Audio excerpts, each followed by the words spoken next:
Hello and welcome to the mill. I am your host Dusty Crane, and this week got a little bit of news all over the place for you. We're going to talk the Stakeholder Report for 2021 from Stonemaier Games. We're going to talk the Tapestry Civ Adjustments.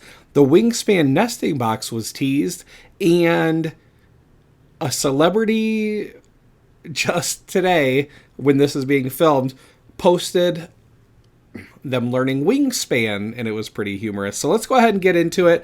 I'll go ahead and save the stakeholder report for last. If you are a Tapestry fan, which I am, Jamie and his data analyst, data scientist, I don't know exactly what that term is. They have looked at the data on thousands of Tapestry games with data from Board Game Arena, from the people that have submitted their game results to the Stonemaier website, and he has proposed some new adjustments. Now, normally, we see these adjustments in the form of new, starting changes. However, as Tapestry is possibly either has already seen its last expansion or possibly maybe getting one more, Jamie's thinking about reprinting some of these civs with the adjustments on them, and as such, he wants to make sure the adjustments are working and good, because it's not just print something on your home printer and these are the adjustments it's set up. This is new new ways to go about these civilizations and how they're played. Different stuff like adjusting victory points, starting resources, things like maybe the different victory points certain milestones are worth, that kind of thing. So Jamie went ahead and made that available on Facebook and Board Game Geek, and is basically asking people to play them. Now, there are a lot of people that have a lot of gameplay underneath their belt, and they can probably look at it if they play Tapestry all the time and have a good idea whether or not these are good adjustments. And so, while he would prefer that that you play these adjustments, he's also looking for the feedback of if you just have an impression. I would have to imagine that the played feedback is going to be weighed a little heavier, but I guess we shall see. You can find that on the Tapestry Facebook page, but also on Board Game Geek. It's just a doc file. There's nothing to print yet, so go ahead and give them a play. Give Jamie your thoughts in the form. He is asking that you don't leave the feedback on Board Game Geek or Facebook itself, because it's very hard to track. Instead, there's actually a Google form that you can fill out. So that is the first bit of news there. On April 1st, not only did we get these really cool disc golf discs, Jamie also made a top 10 video of his favorite animals in boxes, and people, Stonemaier champions were able to submit pictures of their animals in boxes, and Jamie ranked them. Now, of course, all of the animals are winners in our book, and Jamie actually shared a picture of his cat Walter in a box, and that box was actually the Wingspan Nesting Box. Now, we've seen pictures of what this box looks like size-wise, and it was, before they actually printed them, before it was a prototype, or when it was a prototype and everything was white box. This actually had printing on it, and it was actually, some screens were captured. I'll go ahead and throw it up on the screen here. And you can see Travis Wilsey from the Wingspan Facebook group from Board Game Geek. Chances are, anywhere you're hearing about Wingspan, you'll probably run into Travis. He is certainly just I would probably go beyond saying super fan. He's done just tremendous stuff in the community in terms of sharing his knowledge of birding, his knowledge of Wingspan, his identifying of this particular bird on the box. He mentioned it looks like an ostrich, which I guess is a very I guess he said it was the most well-known African bird in North America due to how frequently they show up in zoos. So, you can go ahead and take that for what you will. I know what the next Wingspan expansion is due to proofreading it, but I cannot tell you. But there are some people that think the fact that that bird is on the box means something. I guess we'll have to see. It would make sense to me that if you were printing a box that's going to hold every expansion that you're doing for this game, that you would, actually have the artist put together prints or birds from every different continent you plan on doing.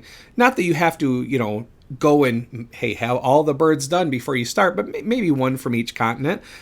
So, maybe this image means something, or maybe it means nothing at all. I guess we shall see. The next thing I have is actually the Stakeholder Report, and this is something that Jamie puts on his blog every year and just goes over the numbers. I mean, Stonemaier is a very transparent company, but it was something that was inspired by Steve Jackson Games years ago, and Jamie defines a stakeholder as anybody who has any stake in Stonemaier Games, not financial, not necessarily financial. We're not talking about the shareholders. We're talking about the stockholders, or vice versa. I don't even remember what I just said. I can't even say getting old sucks because I'm not terribly old, but it is what it is. In any case, not necessarily that you're an investor in Stonemaier, but that you are invested in their success in terms of being a fan, that you want them to do well, you want their games to do well, you want them to make good games or better games, however you look at it. And so this is just something that he puts out every year. I'm just going to read numbers right from the blog because I'm certainly not going to remember this stuff.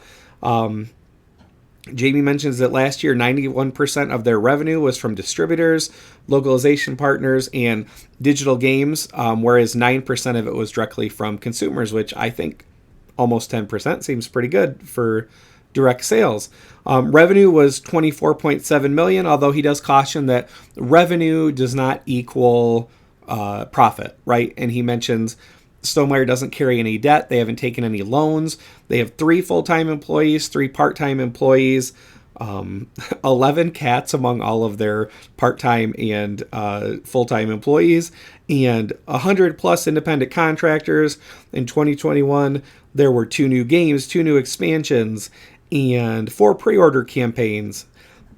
And he mentions that the revenue in 2020 was $17.9 million. So with revenue of $24.7 million, that's a pretty nice jump. Again, Jamie mentions not profit, and how since they don't carry loans, that a lot of the money that gets made actually gets rolled into more print runs, because there's no Stonemaier games that are out of print, right? They go between print runs, but not out of print. So he mentions that sometimes cash was tight, sometimes it wasn't, between getting payments from the various places, the bank account up and down. Let's see here. The most fascinating thing for me, aside from revenue, which I think is always kind of interesting, is games in print. Now, this is games in print. This doesn't mean games sold, right? This doesn't mean that they've been sold, but they've been printed, with the intention of selling, obviously.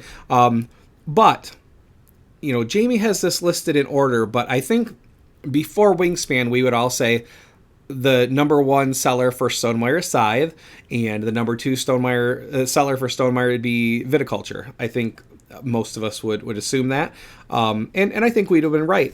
Here's something that I found, honestly, it just kind of blew my mind. Scythe, in print, 517,102 units.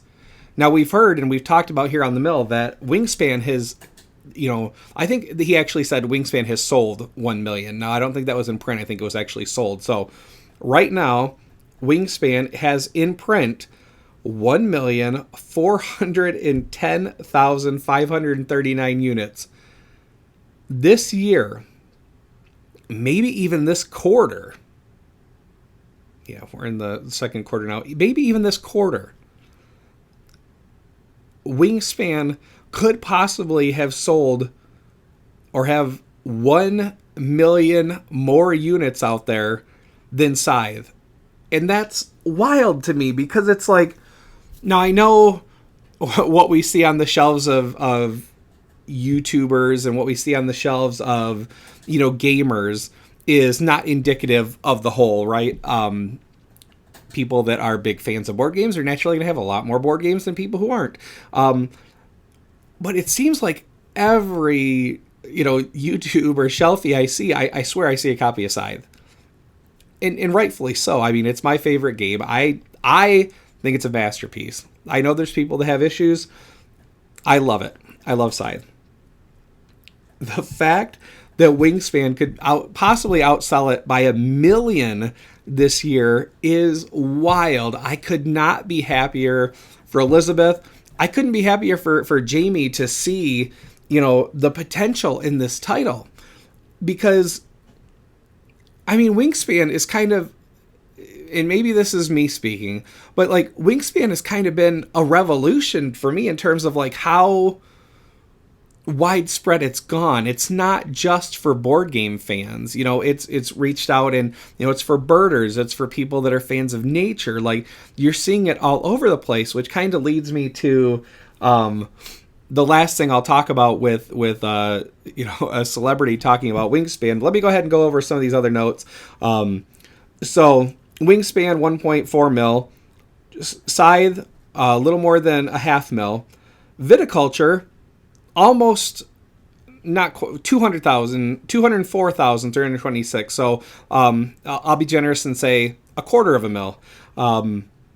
It is just wild. It's just wild how popular Wingspan is.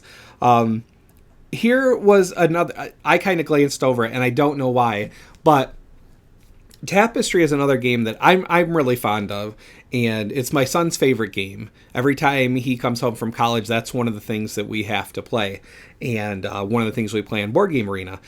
Tapestry has sold 75,000 units, and Red Rising, which just came out last year, that's designed by Jamie and Alex at Stonemaier, 154,800 units. That's awesome. I know some of it is attributed to the fact that actually got into Target, which is true of Wingspan too. Both of those titles you can find there. I'm sure having it in the big retail chains has helped a lot. So, but I mean, how about that to be, just the title that came out last year and already have 154,000, almost 155,000 units in print is just wild. So there's a whole bunch of other stats that are a part of this shareholder thing, such as, followers, subscribers to their various social media, and Twitter and YouTube and that kind of thing. The number of e-newsletter subscribers, the number of Stonemaier champions, just a whole bunch of stuff. They had 208 game submissions last year, and it just seems like, as I was reading over this, I was like, this just reads good from top to bottom. We want Stonemaier to do well if you're fans of the company, obviously. So talks about changes they made, such as adding, now there's 4 web stores, US, Canada, Australia, New Zealand, and Europe. There's also started to add games to Board Game Arena. Jamie's regularly doing these Rolling Realms live plays. And yeah, just talking about, what's coming up for this next year, kind of obviously generically, there's no spoilers or anything to be found here, but, it talks about the leaderboard. So check out that blog post. I'll link to it in the description of the show. And before I get to that celebrity Twitter mention, I wanted to say, so, one of the things that came up was how fast these April 1st disc golf discs went, and some people thought that was the April Fool's joke, that he mentioned that there was discs but there wasn't. But these things are real. I got my Miles Bensky corkscrew disc right here, my Jamie Stegmaier signature Scythe disc right here, and I have the Ryan Davis Tapestry disc right here, and my personal favorite, and this is Megan Sisko's Green Gully Putter Bullfrog, and I know this is probably not going to do it justice, but this thing in the light is gorgeous, and I, you know what, I don't know if I'm going to be able to throw this one. I think these ones I can take out on the disc golf course, because I'm going to give it a shot. I mean, I bought the discs, I might as well. This one's just too pretty. Now, one thing I did notice on the back of this disc, or actually my daughter noticed, I'm oblivious. This one says prototype, so I don't know. None of the rest of them do. So I don't know if that's a cool thing. If I got myself a limited edition. I mean, obviously they're all limited edition. Technically everything's limited edition, but yeah, this Megan Sisko Green Gully Putter is, like I said, I just love the holographic print on it, and I had someone else tell me, I don't know what I would do I better get green with Green Gully or it's going to drive me crazy. Blue is my favorite color, next to maybe purple, and I lucked out there too. And this disc is just, I love the look of it. So, yeah, this one may never get thrown because I don't want to lose it, but also because I think it's so pretty. It might end up, as stupid as it sounds, it may end up displayed near my game wall somewhere. I don't know. But the celebrity Twitter mention that I brought up in the show, I said the celebrity mentioned on Twitter they were playing Wingspan, learning Wingspan, was Mandy Patinkin. Now, Mandy is known for many roles, quite a prolific actor. The one that is most near and dear to my heart is The Princess Bride. He is Inigo Montoya. You possibly killed his father. Prepare to die. You know, it was cool to see Wingspan, and I get celebrities are just people, right? But certain people have more visibility, and so, like, to see somebody with more visibility enjoying things that you enjoy is kind of cool. I don't know. I got a kick out of it. Now, I should caution you, and I'll put a link to it in the description. I should caution you, there's some language, because let's just say that Mandy and it may be his wife. I'm not sure. Could be a friend. In any case, I mean, your wife is your friend. I'm not going to get into the semantics there. But it looks like they could benefit from a Rodney Smith Watch It Played. All right. So they to their benefit, they are absolutely playing from the Swift Start Guide, which brought a big smile to my face. Listening to them trying to make sense of gamer speak and trying to make sense of the terminology of the game. Tuck this bird, but this time sometimes the tuck is building a flock, and sometimes the tuck is, represents a predator power and it's actually getting killed.